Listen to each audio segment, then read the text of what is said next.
Hi, welcome to the Geeks Among Us podcast. I'm Thomas. I'm Jesse.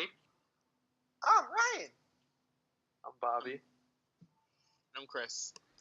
And today our topic is going to be the recent news that Pokemon Ultra Sun and Ultra Moon are going to be the last Pokemon games for 3DS, as in all Pokemon RPG mainstream games are going to be for the Switch. And I'm going to open up the floor for other people to discuss. So let's go in order. Jesse? What the hell was that, Ryan? Don't ask.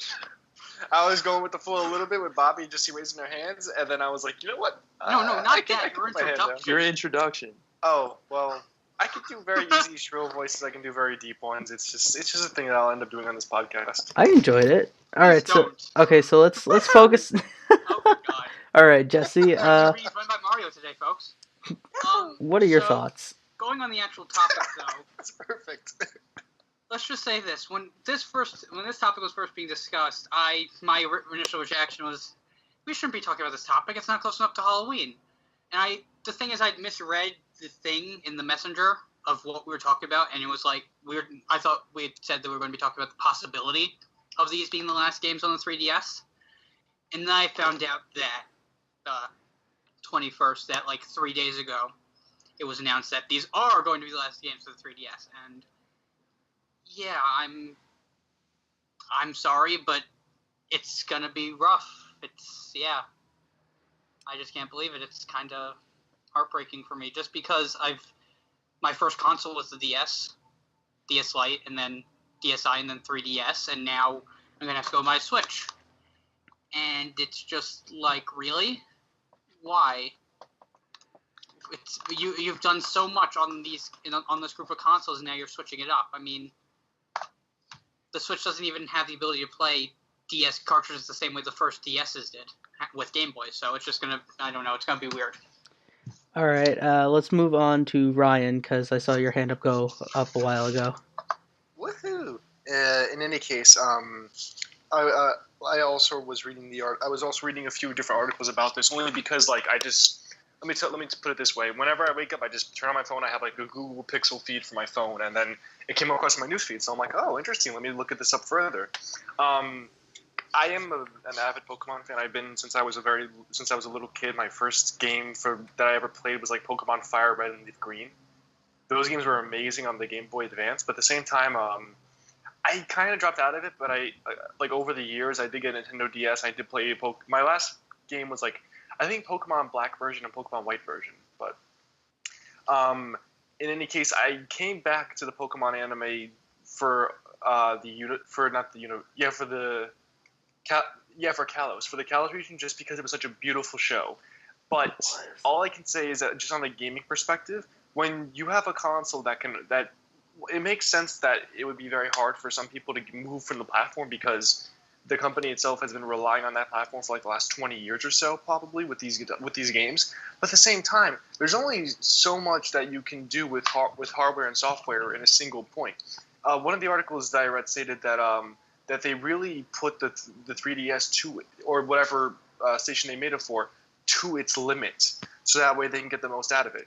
It's also why Ultra Sun and Ultra Moon is probably going to be one of the hardest Pokemon games out there. I've heard those rumors anyway. So honestly, if it works to get us better Pokemon graphics, better storylines, better everything that goes along with hopefully a good anime, that works for me. But then again, I'm not that much of a I'm not so in tune with the games anymore. All right, Bobby. Okay, so at first I was very upset because I grew up with the DS, and I told my story about buying a 3DS to play Pokemon X and Y. So I'm not gonna lie and say that I originally thought it was a great idea, because I was pretty upset.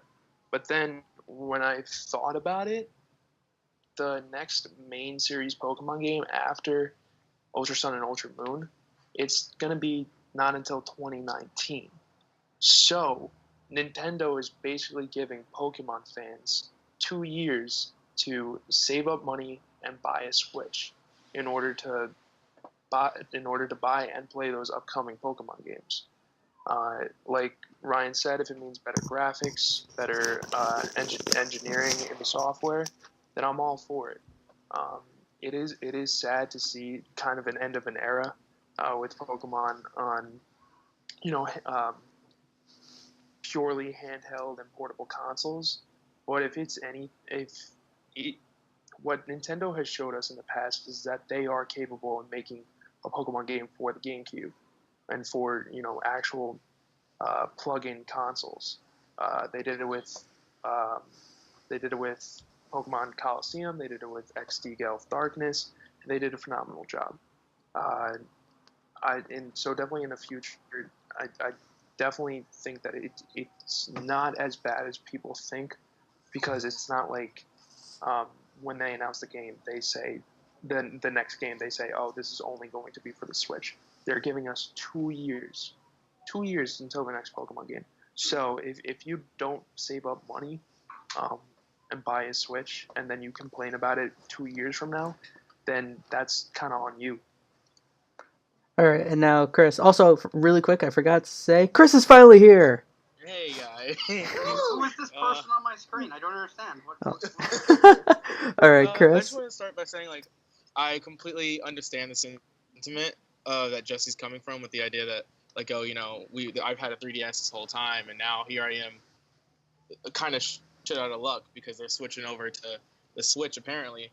But the issue there is that, like what you were saying, Bobby, it's like they pushed the 3DS to its limits. If that's what they're really doing with this game, it's the culmination of all of their like hard work.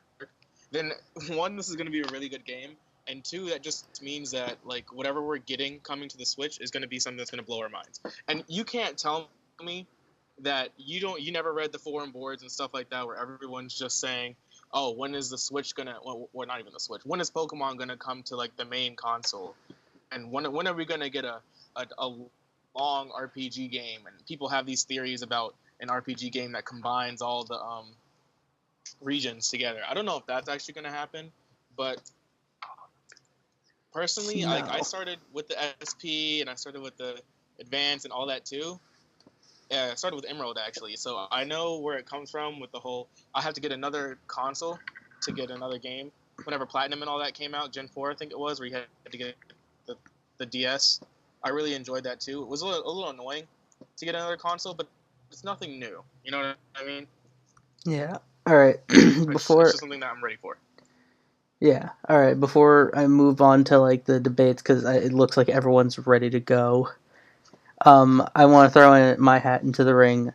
I'm pretty excited for this, and I know everyone wants all of the regions in one game, but the issue is, this is not like a ad for Birdkeeper Toby, but if you know him on YouTube, he's not a prominent PokeTuber, but he actually had a video about this the other day, about how it would be very difficult to do that, because the level cap would have to be increased to like 800 if you wanted. Yeah, I completely understand that.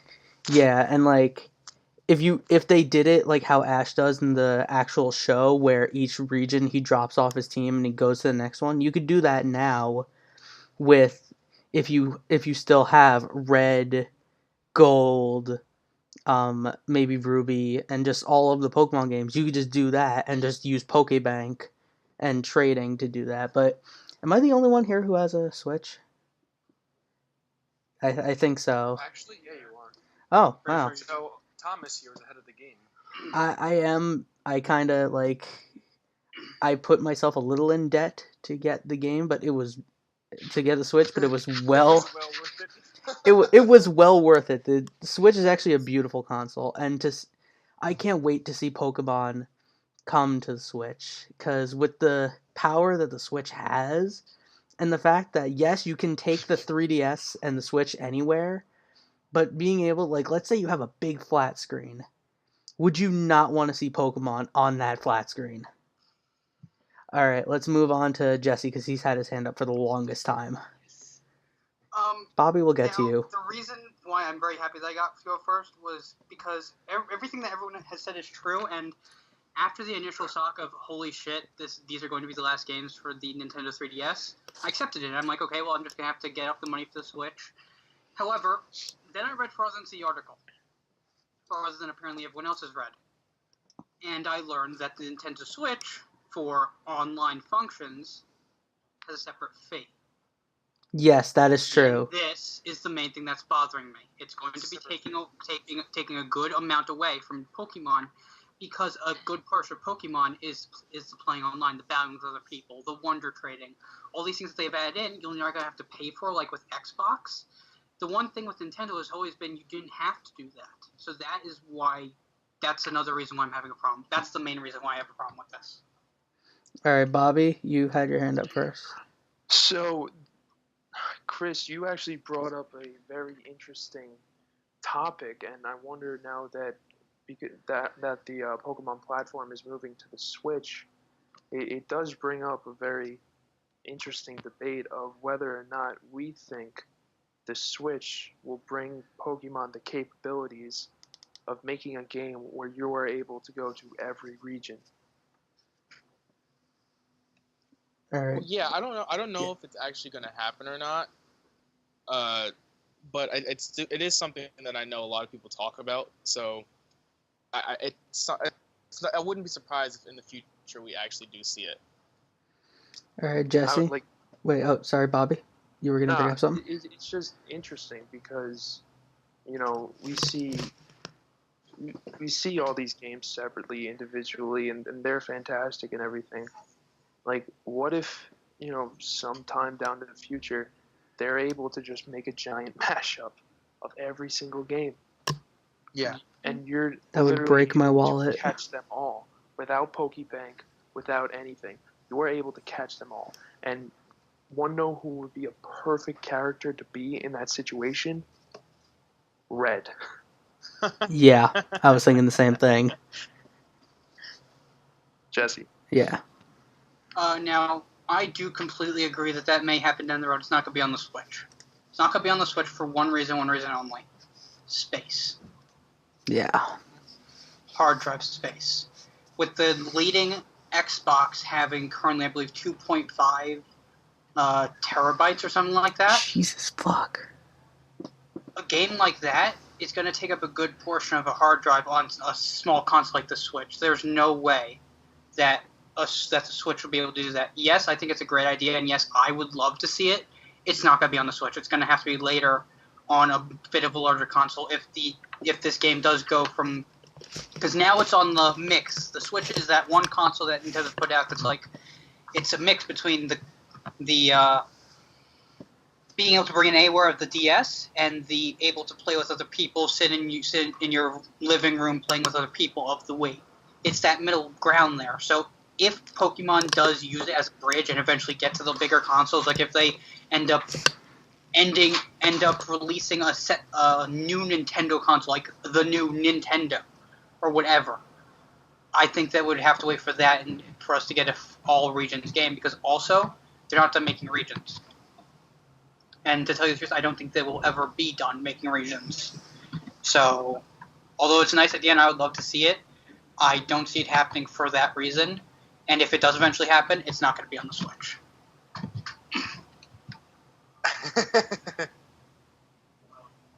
All right, Chris. Yeah, Chris goes. I'm sorry for the background noise, by the way, guys. I was gonna.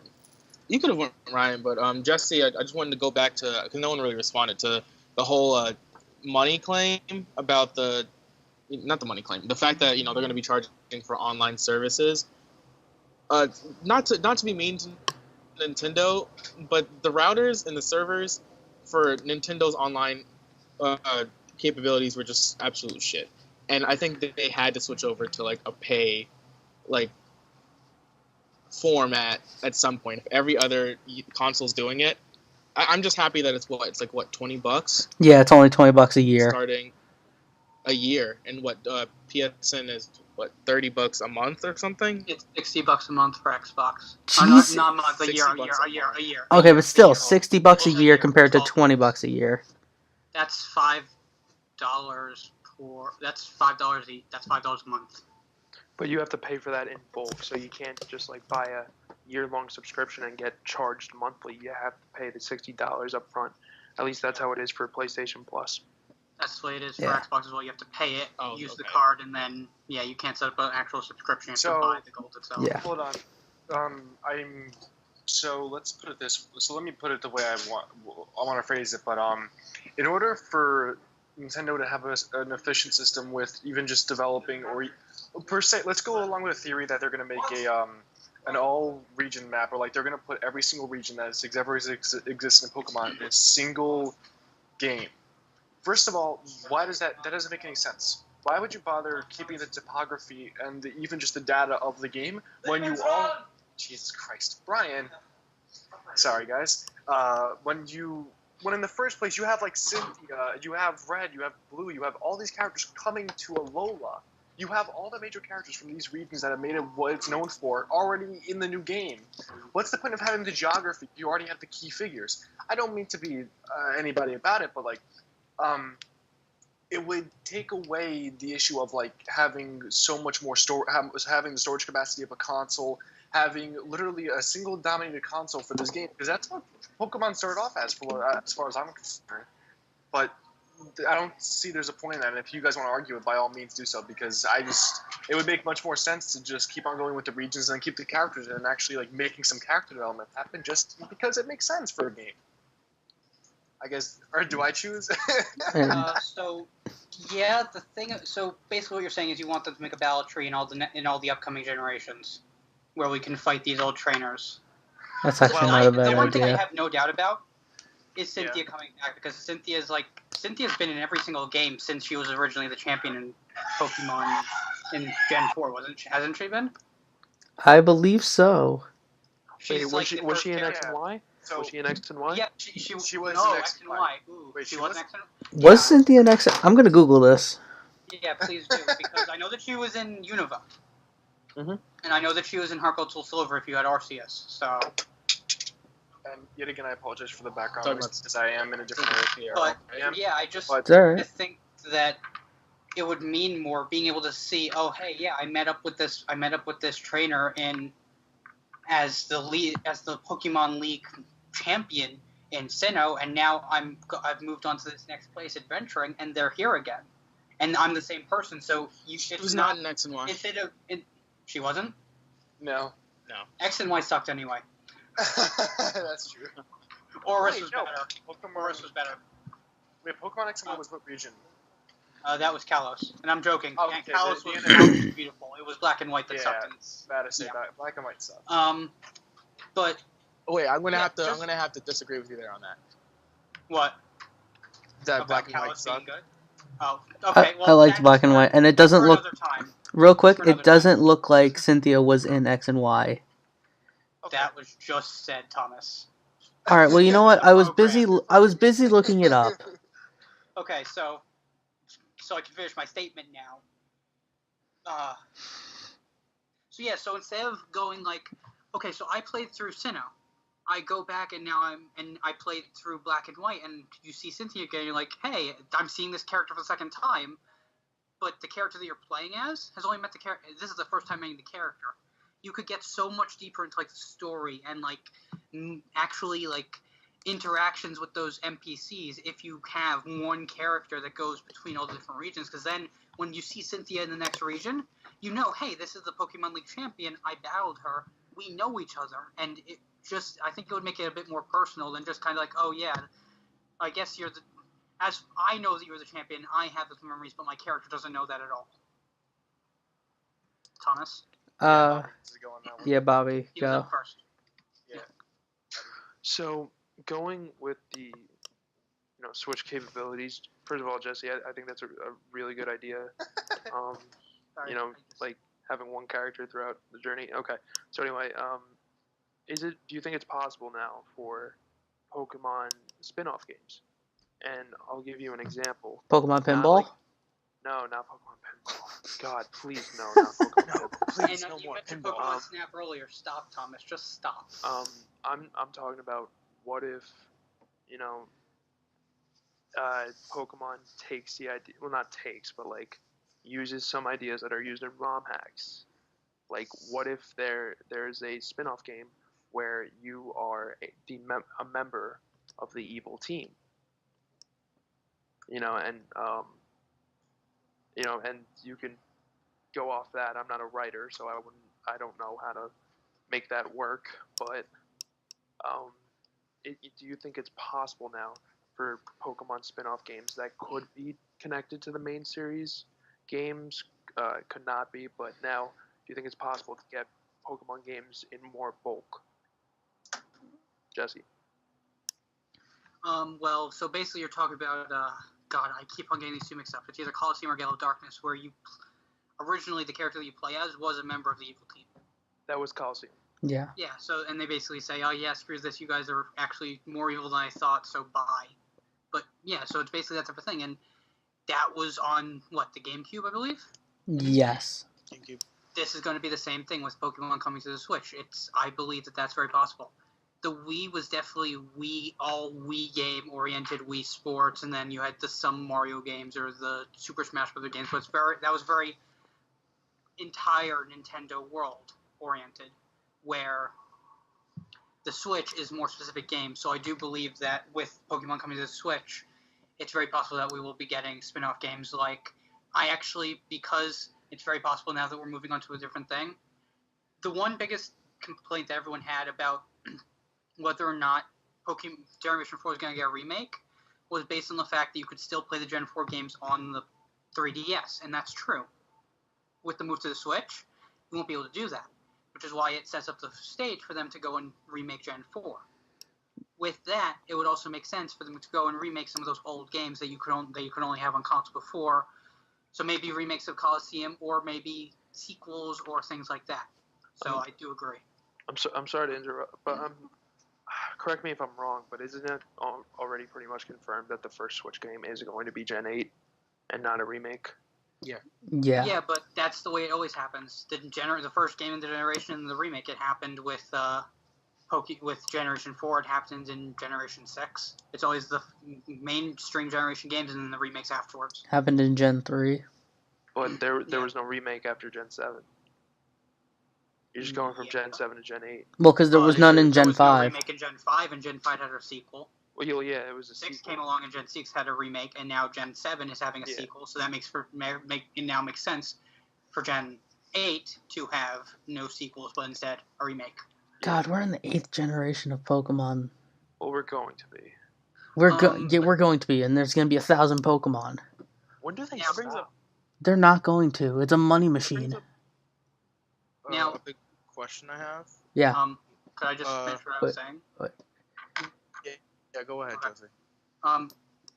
But yeah, going back to what was said, I do have some hope for the Switch though, because when I was looking at the article, I actually scrolled down to the comments of the article, which many people barely ever do because the comments are usually just toxic. Garbage. However, something I learned in those comments is that the paying for the internet, the paying for online services, is actually based on the game, whether or not that game requires it. So it's very possible that they put out this Pokemon game for the Switch, and you don't actually have to pay for the online services for Pokemon. That is a possibility. Which I could see Nintendo doing because Pokemon is such an online-oriented game, and yeah. So yeah, just getting that out there. All right, Chris. Who's to say that the Switch game that's coming is going to be the next generation? Like, what if we get no new Pokemon? And not to say that this is probably going to happen. I think we are going to get new Pokemon. But if we get no new Pokemon, but we just get a continuation of a story, like what if a sequel? Not even a sequel, because this should have, what we're getting now should have been a sequel. But to avoid talking about the story, it's more of just an alternate timeline. So, yeah. Yeah. Okay. Real quick. You don't need to raise your hand anymore. Like, it's a fluid conversation. Yeah. Yeah. You don't have to worry about that. Really quick, Chris. I honestly thought you said Squeakquel at first, and I was like, no. So did I. Alvin and the Chipmunks. No. Oh God, no. Did I say Squeakquel? Yeah, when you were first talking about it. I heard Squeakquel. Yeah. Leave it in the comments. Did Chris say sequel or Squeakquel? Yeah, if this eventually gets to YouTube, Thomas. Okay. I have to get the editing software. Jesse, what were you going to say? Pirate Sony Vegas. I was going to say that I'm pretty sure it's already been confirmed that the first Pokemon games on the Switch are going to be Generation 8. I'm pretty sure that they've already mentioned that somewhere. Pretty sure that was like announced alongside Ultra Sun and Ultra Moon or something like that. Well, I know I'm it not completely when sure. when they first but I think I'm sure. when they first announced it at E3, they said the next Pokemon game is going to be like the next main series Pokemon game is going to be on the Switch. Like we're making one. Game Freak is working on it. So I'm pretty sure when they say like a new mainstream, they're not thinking about a reboot, not a reboot, a remake. Or not remake, but sequel as well. Yeah, I really The first game on the Switch is gonna be Pokemon Generation. Honestly, from the call, please. actually, Like, wait, I 2019. make No, bad never jokes, mind. but come on, man. I'm in pain. That hurt. Oh God, And no. it also makes sense. It Each does. Pokemon generation starts out with 2 games. Generation 8 divided by 2 is 4. For all Generation 4 remakes confirmed. For all we know, they might be dropping the formula of 2 different Pokemon games for the Switch. Yeah, I can see them. Because Switch games, like, some of them can go up to $60. Like, Nintendo is cruel, but they're not that cruel. Yeah, and to be fair, in the past, the whole system of like 2 games and then another one I think it's usually been to fix whatever was wrong in the first games, or it's just like a pseudo sequel. Yeah. Like, let's be honest here, Pearl and Diamond were like, if you go back and play it, that game is incredibly slow. It is. Oh And that's why God. they had to make. And they're also extremely short. And one of the main problems that a lot of people had with them when they came out, and I was one of the people that got it for Christmas, both of them as soon as they came out, it was extremely short. I beat the game in like 3 days. And then they fixed that. That wasn't even non-stop playing. Platinum, you go and add in a bunch of extra stuff in the middle, and then Distortion World. Yeah, Distortion World. Yes, the Distortion. That was World, a quality game. More gameplay. So yeah. Also, going back to the price of everything, when you look at the prices, 3DS games sell for $40. You produce 3 Pokemon games within the same generation or before each generation, and 40 times 3 is 120. Now with the Switch, if they do sell for 60, 2 of those games are gonna bring in the same revenue.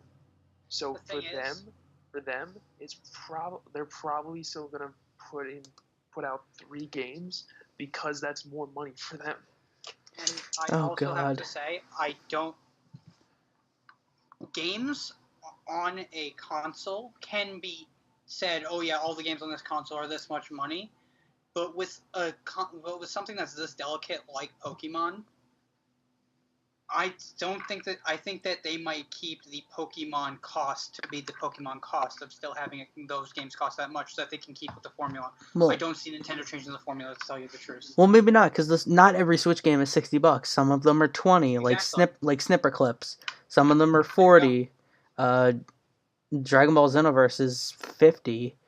Like, it really, honestly, with moving to the Switch, they're going to bring up the price to 60, because with the Switch they have so much more power than they had with the 3DS. And it's also so much more content. Yeah. Well, you know what? I'm expecting 2 hell of games then. All right. Awesome games. Actually, then why don't we move into that half, because we've actually pretty much hit the half-hour mark. What we think... Wait. I must do one thing. What? Let's all close our eyes and just remember back to our favorite moments with our Nintendo DS consoles. Are we gonna say what our favorite moments are? We should say what our favorite moments are. Yeah, Jesse, go first, because you brought this up. Oh God, there are so many. Just a quick note while Jesse thinks. Chris, I appreciate the observation of me losing my mind while I was muted, because I was like going between like my Snapchat and a few other things. I saw a party going on. I'm like, fuck, I should be home for that party, but I can't be. But I appreciated Chris texting me that, so thank you. All right, Jesse, do you have it yet? Yeah, I'd have to say despite everything that I've been through, despite all the games I've played on my DS and everything like that, my favorite moment, surprisingly to everyone who has watched our Pokemon Podcast. podcast, was the first time I ever battled Cynthia. Because not only was it was just like, the first Pokemon game I ever played was Pokemon Fire Red, but I never beat that game. Pokemon Pearl was the first game for me to beat. And during the battle with Cynthia, my Empoleon being my favorite starter, or my favorite evolved up starter, leveled up to level 100, so it's always been the most memorable thing for me, because during that fight, it was just like, yeah, my Pokemon reached the highest level it ever could, and it was just, yeah, pretty freaking cool. Nice. Ryan? I think my favorite moment in any of the Pokemon games was actually my last game that I ever played, Pokemon Black and White version, when I captured I think I was on like the elite I think it was on like the path to Elite 4 or whatever it was. Yeah, I was on Victory Road, or whatever the Unova region equivalency of that would be, and I captured an Axew on the road to it because it was the very first Dragon type I ever got my hands on in the game. And then I literally trained it up to be, I took like 2 or 3 hours and I trained it up to be like a level 68 Haxorus. It was a tough leveling system, but like afterwards I had my full team of like, not Servine, but like I forgot the Superior and like a bunch of other Pokemon that were fucking awesome. And then I literally just tanked the Elite Four with the Haxorus and with my starter and with a bunch of other people too. Give me a second. You had the hacks. I had the hacks, yeah. So like I just destroyed their entire lineup, and I was just so happy about that. I'm like, holy shit! I actually beat the game by doing this. And then I was immediately sad because I didn't have anything else to do. Yeah, Pokemon, the Unova region was pretty bad. That's why I say it was the worst of the games, because it was pretty bad on after-game content. All right, Bobby? My favorite moment in all of the Pokemon games, and I'm going to get a little sappy here. It's actually going on right now. Tom, Jesse, and I are doing a Wonder Cage Lock, and I don't think I've had nearly as much fun playing Pokemon as I am currently having doing that. Aw. Because I get to kill their Pokemon, and it's so satisfying. I won the first round. You may win the second, but the war is over. Then my Gyarados killed both of your Pokemon. So. I haven't won any cage matches yet, but I've had the best luck when it comes to Wonder Trading. Yeah, he really has. But Right. Either way, back to Bobby's story. Come on, people. And also, I just think the DS platform, for me, it was just so satisfying when, you would finally catch a legendary, you would finally get that one Pokemon that you were looking for. I remember, countless Wonder Trades I would do looking for, a Charmander for my Pokemon X, or like a Charmander for my ORAS, or and so on and so on, and then finally getting it, and then training it up, and then repeating the process of looking for a different Pokemon, and it was just so much fun, man. It was so much fun. And also the 3-day-long marathon that Tom and I had last year when Sun and Moon came out. Oh god, that was ridiculous. That's when Tom and I really started to become really good friends. Yeah, but it was a hell of a weekend. Oh, we gotta do that again when Ultra Sun and Ultra Moon come out. In between watching Justice League and Punisher. Oh god. Dude, we still gotta watch the Defenders, but never mind that. Besides, don't do that.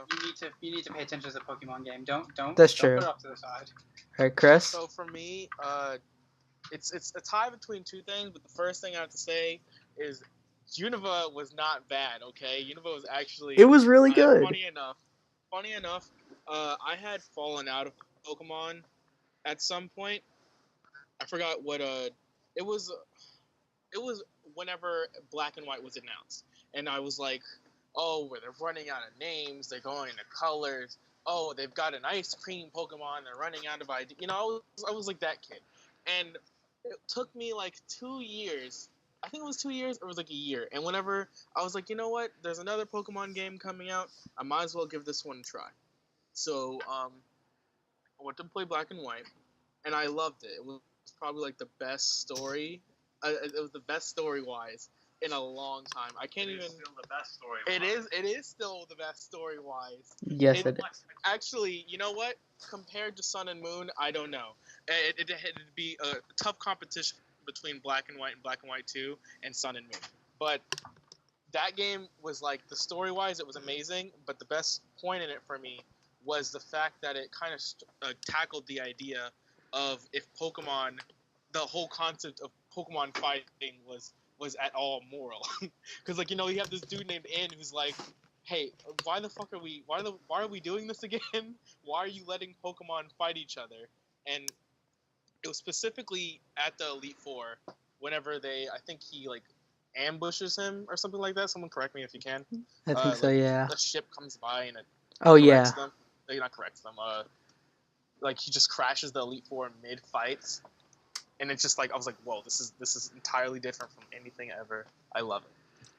Actually, Just a pause, Thomas, before you go on with yours. yeah. 3 things about Unova. Oh my First god. of all, it's the first 2 things is two characters who become stables in games. Cynthia, of course, and Looker, with the outside story, that story after the story. The Looker chapters are always things that Pokemon games have now. Unova is the only game after Generation 5 is the only generation after Generation 4 not to have either of those characters in it. And also, Generation 5 is the only generation where your first time through the Elite Four, you don't get to battle the champion. Okay, but you can. Okay, yeah, that is a fair point, but still, Black and White was really good. And also, if you remember the PETA parody, Pokemon Black and Blue, that was a quality game. I'm joking, of course. PETA is trash. PETA is amazing. Okay, no, I'm kidding. No. All right. So I started out with Pokemon Sapphire, and that is one of my favorite games. But I got to go with when I first started Pokemon Pearl. I got it for Christmas. I got the DS for Christmas at the same time, and my first starter was Chimchar. And I remember my aunt loves Curious George, and we were at her house, and I saw Curious George, and I was like, I'm gonna nickname this Chimchar George. And he is the first Pokemon I ever got to level 100. And thanks to Pokemon Bank, I've had that Chimchar, who is now a level 100 Infernape, from Pokemon Pearl all the way to Moon. Like, him and my Staraptor are the 2 Pokemon I've had since the generation I originally got them. And Infernape has just become one of my favorite Pokemon. He's my favorite starter. And I'm so glad for Pokemon Bank, because I can keep him with me forever. I got really sappy. Oh god. Oh, there's a tear. What's gonna happen to Pokemon Bank? Just a quick note. Yeah. Yeah, I'm finally somewhere with silence because Ryan, you're alive. Yeah, I've just been shifting between my common area and I'm just trying to get to my dorm room because of let's put it this way. College equals people. People does not equal to a good podcast for me. No, it doesn't. So I've just been shifting through and keeping myself muted. Like, my friend even tried to get to unmute. I'm like, no, this is going up somewhere. Yep. But I'm here. All right. So now. Yeah, one thing. I would have had those memories with my Empoleon. Sadly, one of the first things that I did with Pokemon Pearl, along with playing the game, was using Action Replay. So I don't think any Pokemon in my Pokemon Pearl game are allowed to be moved on using Pokemon Bank. So sadly, I will never have any of them. Actually, It just won't be able to play competitively with it. Yeah, I actually lost my Pokemon Pearl. I may have had an Arceus of sorts in Pokemon Pearl, and I tried moving it over to Pokemon Bank and it wouldn't allow it. Nice. All right, so we're gonna move on to what we think is going to be the main console game of Pokemon Switch, and I really quick want to say, if they're actually doing Gen 4, skip over Diamond, skip over Pearl, give us Pokemon Platinum for the Switch. Because I want to see a No. 3D version of when Giratina jumps out at you for the first time. That shit was terrifying. Give us the remakes like Adamant or Adamant or was Adamant was Diamond. so Adamant Diamond and Illustrious Pearl, and then have a Grisius episode. Yeah, but they already did that with Omega Ruby, Alpha Sapphire, and the Delta episode. Well, why not do it again? It's the same type of thing. You just tack on the going into the distortion world at the back, and at that point, then it's like, oh yeah, you're the one that caught this other legendary Pokemon.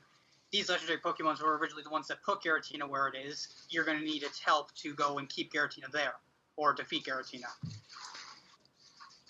If I can just drag this back a little bit, just the context of the Nintendo Switch now, like Pokemon switching to Nintendo Switch, there's also been like somewhat, I shouldn't say lesser news, but definitely like more impressive news that where the Nintendo is actively like moving major like games that normally wouldn't have attached to the name Nintendo to the Switch. Now you can look at Pokemon and then completely ignore this, but you should also. I'm not saying this specifically to you four because I'm sure you all have asked this, but to the audience, kind of like it's a big deal when a company takes games that it's not known for and decides to finally treat its actual console that it creates like a standalone console rather than just like something that they're dragging out with their own products. Like Nintendo is actively acknowledging that it cannot survive without porting other games onto it. This is probably why they're doing Pokemon also this way, and it also just happens to coincide with the capping of the ability of the Nintendo 3DS or whatever system that they were using previously. So, yeah, that's also important to take into account. I think you bring up a really good point. You've seen the Nintendo Switch as Nintendo's actual real effort to go to third-party consoles and third-party games and third-party support. And I'm not sure what else I was about to say. We still won't see Breath of the Wild on Xbox though. Not gonna happen. No, I don't think so. Because Nintendo's going to go one way, but not the other. Honestly, yeah, but they still want to keep the branding to it. Yeah, if you're getting to Nintendo, I don't think Nintendo. I played Breath of the Wild. I think it's a fantastic game, but at the same time, does anyone else get the casual feeling that whenever they play a Nintendo game, they half the time they have a great after story, then half the time they just don't. It's not like other games where it's like other games in comparison to Pokemon. There's a reason why they call it a replayability value. Like, you can tell me that you play Pokemon for 20 hours, 30 hours, but at the end of the day, any video game that has a replayability value is going to be repetitive. It's really a matter of what can you introduce to a game that'll be new, that'll make the repetitive value worth buying it for. I don't believe Pokemon has this as much as it does do in other games. That's just my opinion, though. That is very true. I don't know. Is everybody else burnt out from talking about it? No, I'm just thinking. I zoned out for the past 15 minutes. I'm sorry. Oh, I thought you froze. Yeah, my roommate was kind of moving somewhere. He just took his keyboard and his book bag and stuff. He just left. It was just kind of a bit distracting. Oh, you were talking about the replayability of Pokemon games and how they have a lot more replayability than other games. I'm not saying none of them have replayability value because that's completely bullshit. You can Pokemon Battle Revolution. Oh my god, I could not stop playing that game for anything. Wait, pause it. Wait, what is it? Baby. What is it, Thomas? My baby. George. Holy shit! You gotta be kidding me. My baby. He's still quick around. question: does anyone here ever play competitive online or a competitive Pokemon? I try to play competitive. I play on Pokemon Showdown sometimes. I'm not going to even attempt to breed because I don't have the patience to breed. See, I have the patience to breed, and I've actually bred a pretty good Ferroseed, but I don't know enough about the mechanics of it to go and say, okay, yeah, I'm gonna build an awesome team. I'm gonna beat everyone.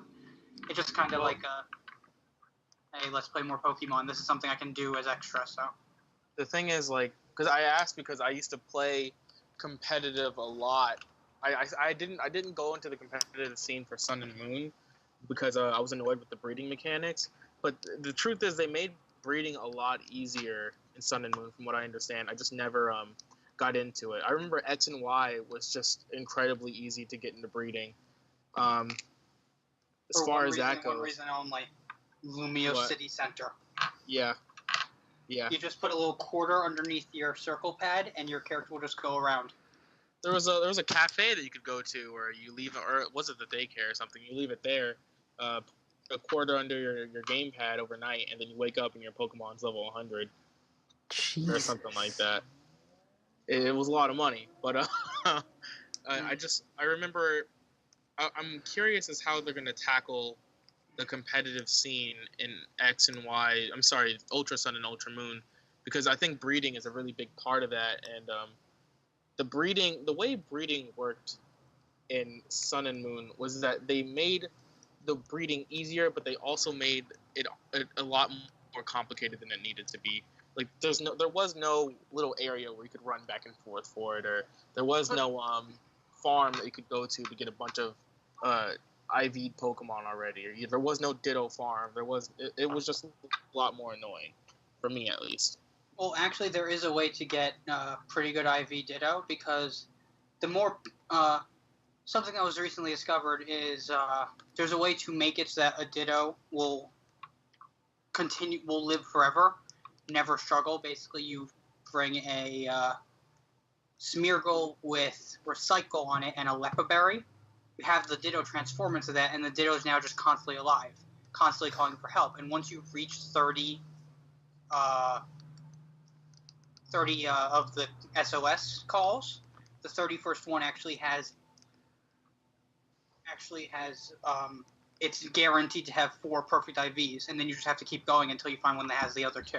But do you see what I'm getting at? Like the whole SOS system was like incredibly annoying for me. I really preferred the hoarding. Hoarding made breeding so much easier. Just knock out 5 of them, you're done. It was the game where it was like you had to do an SOS call to get a certain Pokemon.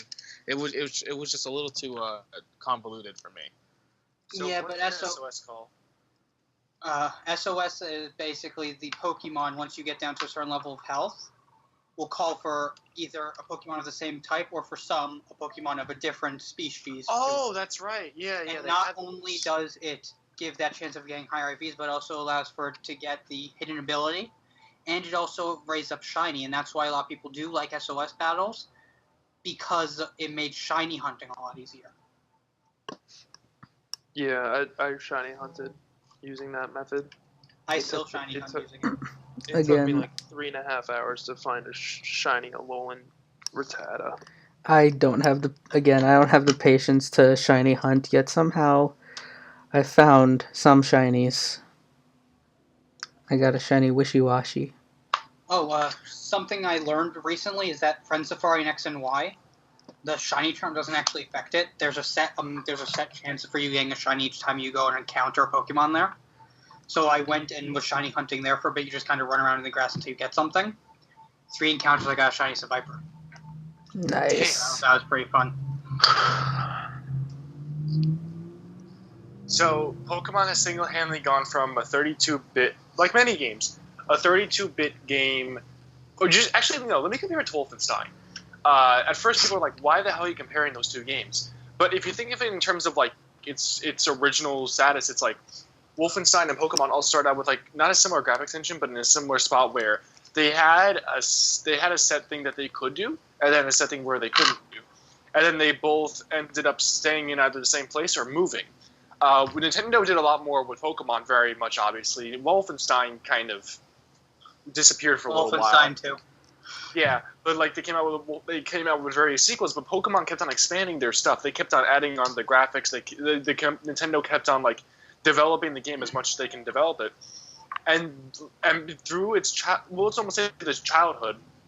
From what I know, the DS has been kind of carrying it, but it's only after a certain point where some people will need to realize that it's a matter of that when a single console loses its ability to carry its game forward, it's just holding it back. So just under that regard, when they do bring it over to Switch, they will have to be very careful as to how they formulate the game. I'm sure they'll have fun because they do create really good, spectacular Pokemon games. But they'll have to be very careful for how they present it to an audience that, like many of you have stated already, are used to like a certain way for Pokemon games to go and really want it to survive, and they do too. It's just a matter of like cooperation between the two groups, especially if the studio fucks up making it. Something else that I just wanted to say, because I'm pretty sure I haven't completely convinced everyone that's currently here that Generation is probably going to have Generation 4 remakes, despite how much sense it makes. We're gonna have Gen 4 remakes. Huh? We're gonna have Gen 4 remakes. Yeah, I know it's gonna happen. The reason I think it's gonna be Generation 8 also is just because of the way it was spaced out. Generation 4, you had Generation 4 the games, and then you had the remake. Generation 5, you had the games, and then in the next set of games, Black 2 and White 2, in Generation 5, you had Kyurem mixing with either Reshiram or Zekrom. Zekrom. Kyurem. You know what? It's a matter of perspective. No, it's not. Yes, it is. I mean, everything in black and white is a matter of perspective. Yeah, it's either black or everything in it. No! Stop it. Every Pokemon game is a matter of perspective. But yeah, so there's that. Then Generation 6 had the games and then the remakes, and now Generation 7 had the games and the sequels, much like Black 2 and White 2, have the main two Pokemon being combined with the third Pokemon. So it's just kind of like Nintendo is like, whether they mean to or not, it's just kind of like, yeah. Do you see the pattern here? Because there's a pattern here. Yeah. And it's just, it's fusion. Ha! Yeah, when we first got Black and White Kyurem mixing with Zekrom and Reshiram, my initial thought was, are we going to be able to combine Pokemon now? Because that would be kind of dope, but also that's a lot of data. Like, just imagine mixing a Gen 5 Pokemon, Click Clank, with Vanilluxe. See, I think it's worth it. I just think that you can't make it possible for every Pokemon to fuse with every other Pokemon. You need to have it where only certain Pokemon can fuse with certain Pokemon. Oh yeah, Something I would like to see maybe is with the games making it more realistic, is that you actually have to have 2 Beldums to get a Metang, and 2 Metangs to get a Metagross, and like three. Stop it! I work too damn hard for Metagross for that bullshit to happen. 3 whatchamacallits, Click Clanks. Magnemites to get a Magneton. No love for Click Clank? No. That's not, because that Pokédex entry doesn't really specifically say, oh yeah, it's this many. Where the other ones it says, oh yeah, 1 Beldum and 2 Beldums come together to form a Metang. 2 Metangs come together to form a Metagross. Yeah. I'm going to have to. I think I can shoot down that theory a little bit, just because like the entire point. Actually, not the point of the nature and the Pokédex being able to do that, but to the point of fusing Pokemon, because the original idea of Pokemon was that the creator wanted to share his love of like catching bugs outside his area and whatnot. There's still an amount of savagery to Pokemon. Like it's still like 2 animals facing off against each other. One of them faints in quotation marks. Yeah. Also, I'm putting my hands up in quotes, and then the other one stays alive, or at the very least, it doesn't sleep or get knocked unconscious.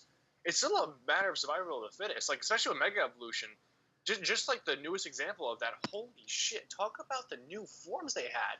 Like Mega Steelix looks freaking. He looks like a god. Yeah. Like the entire point of Pokemon is like enhancing the savagery and enhancing how powerful these beings look. Fusing them in nature would not make any sense. Fusing them therefore I'm going to make the assumption that fusing them in the games would not be a good idea to go upon, especially because of all the data it could take up, and especially because of how the system could be like, because it's kind of like playing a trap card in Yu-Gi-Oh! Sometimes you can like take a turn using the trap card. So like, are you going to take a turn fusing we're crossing the streams. Using him? Well, let me just say, you've activated my trap card, Ryan. Oh God. Also, real quick, yeah. Wait, We- I wasn't done. That was a start to a statement. Come on, Thomas. I thought you were just making a joke. No, Most I of the stuff wasn't. you say is a joke. Yes, most of the things I do say is a joke, but... Oh, and by the way, screw you.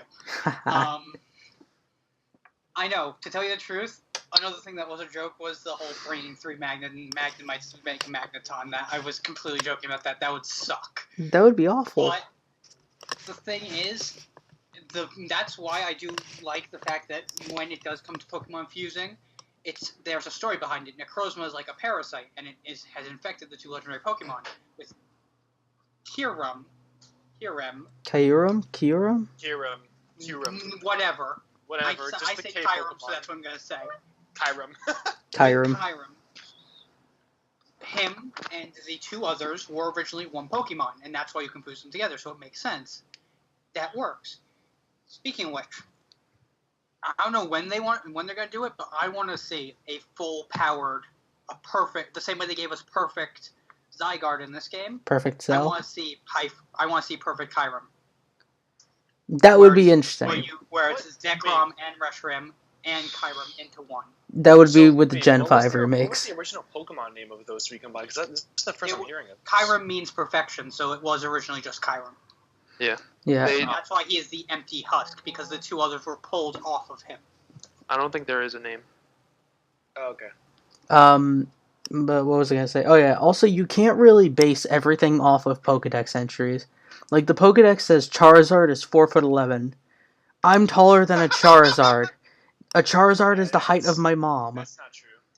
No. Also, the fact that you can fly on it. Like, I'm bigger than you, Charizard. You're gonna have to carry me, not put me on your back.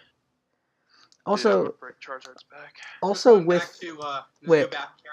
carrying Squirtle. Squirtle in the intro. Yeah, but also like if you look back at the Pokemon games, oh my god, like I was playing Pokemon Moon the other day and then I switched over to X and it's like looking at a chibi version of your original character. Like I saw a meme of this in Pokemon Omega Ruby and Alpha Sapphire. Your character is bigger than Groudon. Like the graphics and your characters actually look like 16 in these games. They don't look 10. Which in Black and White 2, your character was 16. And in in Sun and Moon, yeah, you're 11. I think with it going to the Switch, they need to make it like have the same graphics as Sun and Moon and make your character like you could choose their age. Like maybe you want to make them 10, maybe you want them to be 16. Like we're all between 18 and 19. I don't think they want a 30-year-old character running around with their first ever Pokemon. Like, make it like keep it between 10 so that you can have that like, oh yeah, I might be going on my adventure a bit later than I normally would, but now I'm actually ready to take on the world, and it makes sense for that person to take on the thing. But then you could also have it where you still have the normal thing where it's like the 10-year-old going out and doing incredible things a 10-year-old shouldn't be able to do because yeah, like what 10-year-old is going to be facing off against gods? Because that's basically what you're doing. Yeah, because that's basically what you're doing, facing gods and the Mafia. But that sounds like a really good movie film title.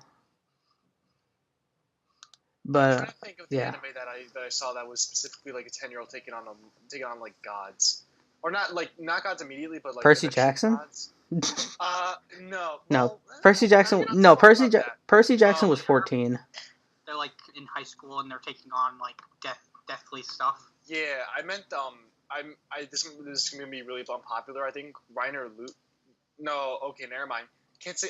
I forgot the name of it. I'm so sorry. It's like I know for sure it's the game. Oh, it's Eureka 7. Yeah, those kids. You know, the kids in Eureka 7. They take on gods. I actually don't know what that is. It's a very underpopular anime, but it's extremely good. So Percy Jackson Olympians. There you go. That's a perfect. Also, yeah, Percy Jackson was a great series, but we're getting off topic. We are hitting the hour mark. Is there anything else we want to bring up about Pokemon going to the Switch before we end? Don't fuck it up. Yes, Bobby. I'm genuinely excited for it. Again, you do have that 2 years to save up money to buy a Switch. So I would recommend doing that because It's well worth it. yeah, especially if it gets Not to the point sponsored. Nintendo, Where- put monetary value on this video, please. especially if you get to the Hi. point where the first Pokemon game for the Switch is about to come out, and then you're just like, oh, this is so stupid. I can't believe I have to buy a Switch to get this new Pokemon game. I You mean, had 2 years to buy it, so if you don't save up money to buy it, then that's kind of on you. I mean, I know I mentioned that before, but I just want to reiterate again. it's your own fault if you don't get it.